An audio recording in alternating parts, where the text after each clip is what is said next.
സംസ്ഥാനത്ത് SSLC പരീക്ഷാഫലം പ്രഖ്യാപിച്ചു. ഇത്തവണ വിജയശതമാനം കുറവാണ്. ഈ വർഷം 99.07% വിജയം. 30,514 വിദ്യാർത്ഥികൾക്ക് എല്ലാ വിഷയങ്ങൾക്കും A+. കുട്ടനാട് വിദ്യാഭ്യാസ ജില്ലയിൽ 100% വിജയം. വിജയശതമാനം ഏറ്റവും കൂടുതലുള്ള റവന്യൂ ജില്ല പത്തനംതിട്ടയാണ്. പുതിയ കരിക്കുലം, ചോദ്യപേപ്പർ പാറ്റേൺ മാറ്റം വിജയശതമാനം കുറവാകാൻ കാരണമായെന്നും പൊതുവിദ്യാഭ്യാസ വകുപ്പ് പ്രിൻസിപ്പൽ സെക്രട്ടറി. 4,10,456 പേർ ഉപരിപഠനത്തിന് യോഗ്യത നേടി. 30,514 കുട്ടികൾ എല്ലാ വിഷയത്തിനും A+ സ്വന്തമാക്കി. കഴിഞ്ഞ തവണ 61,449 വിദ്യാർത്ഥികൾക്കാണ് ഫുൾ A+ ലഭിച്ചത്. വിജയശതമാനത്തിൽ പെൺകുട്ടികളാണ് മുന്നിൽ, 99.22%. വിജയശതമാനം ഏറ്റവും കൂടുതലുള്ള റവന്യൂ ജില്ല പത്തനംതിട്ടയാണ്.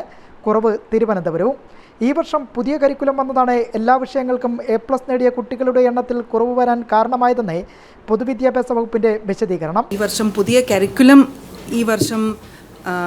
തുടങ്ങിയിട്ടുണ്ടായിരുന്നു. മുൻപ് ഫോളോ ചെയ്തിരുന്ന കരിക്കുലത്തിൻ്റെ ഒരു ചെറിയ മാറ്റം 2025-26 അക്കാഡമിക് ഇയറിൽ പ്രാവർത്തികമാക്കിയിരുന്നു. അപ്പം അതായിരിക്കാം ഒരു കാരണമെന്നാണ് പ്രാഥമികമായിട്ട് വിശകലനം ചെയ്തതിൽ നിന്നും മനസ്സിലാക്കുവാൻ സാധിച്ചിട്ടുള്ളത്. ഏറ്റവും കൂടുതൽ വിദ്യാർത്ഥികളെ പരീക്ഷയ്ക്കിരുത്തി 100% വിജയം നേടിയ സർക്കാർ സ്കൂൾ നടുവന്നൂർ HSS ആണ്. കൂടുതൽ കുട്ടികളെ പരീക്ഷയ്ക്കിരുത്തിയ സ്കൂളാകട്ടെ മലപ്പുറം എടരിക്കോട് PKM-HSS-ഉമാണ്. ഗൾഫിലെ 7 കേന്ദ്രങ്ങളിലായി പരീക്ഷ എഴുതിയ 631 വിദ്യാർത്ഥികളും ഉപരിപഠനത്തിന് അർഹരായി. ലക്ഷദ്വീപിൽ 9 കേന്ദ്രങ്ങളിൽ പരീക്ഷ എഴുതിയ 377 കുട്ടികളും വിജയിച്ചു. പുനർമൂല്യനിർണ്ണയത്തിന് നാളെ മുതൽ 21 വരെ ഓൺലൈനായി അപേക്ഷിക്കാം. പരീക്ഷ ജൂൺ ആദ്യവാരം നടക്കും. ജൂൺ അവസാനത്തോടെ ഫലപ്രഖ്യാപനമുണ്ടാകും. ജനം, തിരുവനന്തപുരം.